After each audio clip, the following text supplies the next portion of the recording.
She was low, plain low in the morning, standing 4 feet 10 in one sock. She was Lola in slacks. She was Dolly at school. She was Dolores on the dotted line. But in my arms she was always Lolita.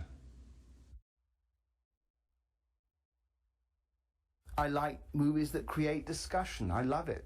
I love it when they haven't forgotten about your movie by dinner time afterwards.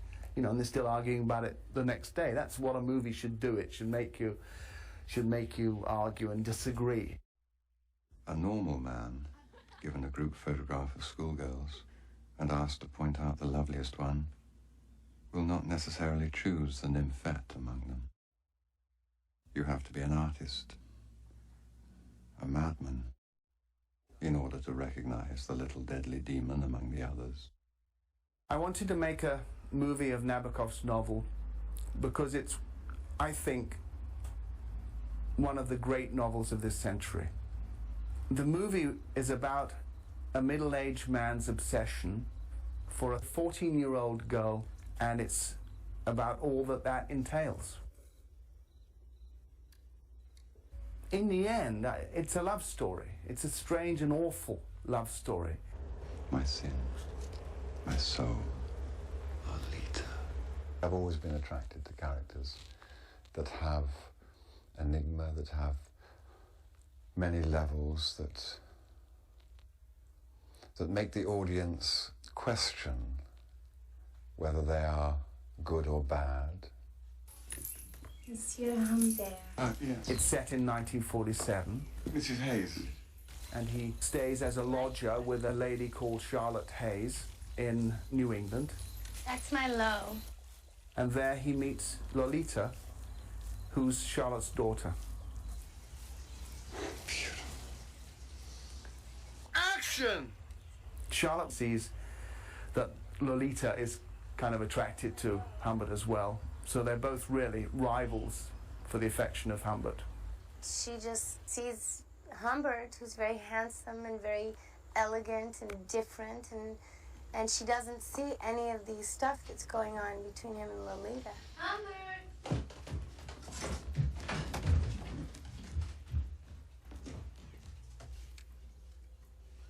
Is she keeping you up?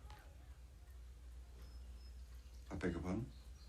Her flirtation, whatever you like to call it, with Humbert means something quite different to her. It's all about experimenting with power and seeing how much she can get him to do.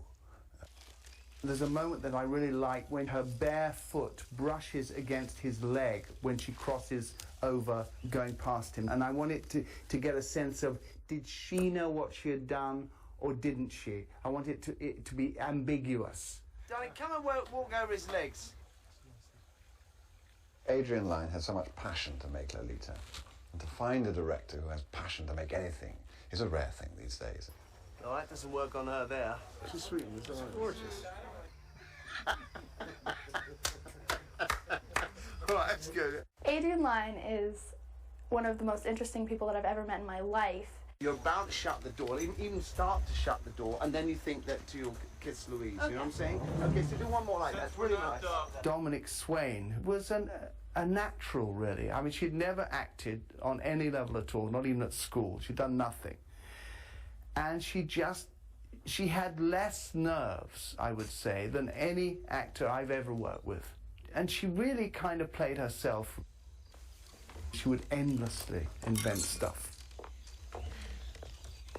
I think that Lolita is very similar to myself, and not that we're going through the same circumstances, but that we both react in whatever way seems natural at the moment.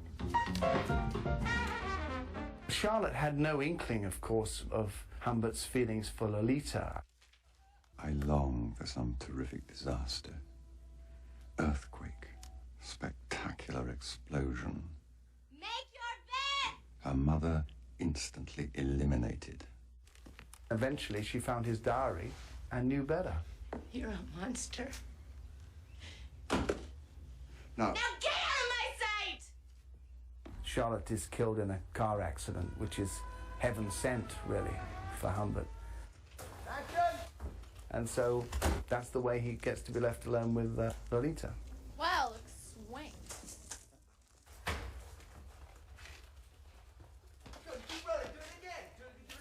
Background reset. It's a road trip because they can't stop. They have to keep moving on, rather as any outlaw has to keep moving on.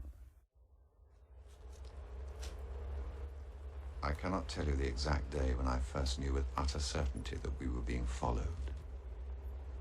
He was clever, our pursuer. He kept changing cars. But his presence was as real to me as my own breath. Quilty represents the tension in the movie, whether he's following him in the car or whether Humbert sees him in the shadows at the on the porch at the Enchanted Hunters. Who's the lassie? It's my daughter. You lie. She's not. What? I said July was hot. The side of Humbert that has no redemption at all. The side of Humbert that is unforgivable. That is Quilty. Oh, I adore children myself. And fathers. I love fathers. It's very hard to pass up a part like Claire Quilty. I think he's Humbert without a conscience, Humbert without any sense of soul. He likes you. Doesn't like everybody. Who's he like?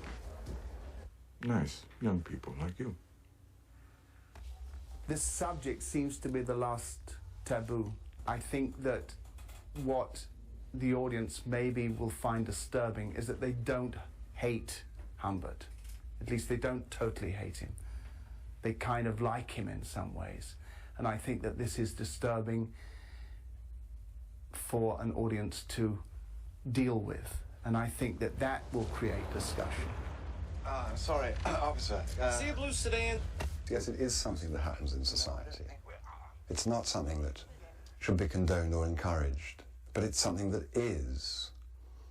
And the arts have to shed light upon, question, cover everything that happens in life. Murder me like you murdered my mother! Go on, murder me!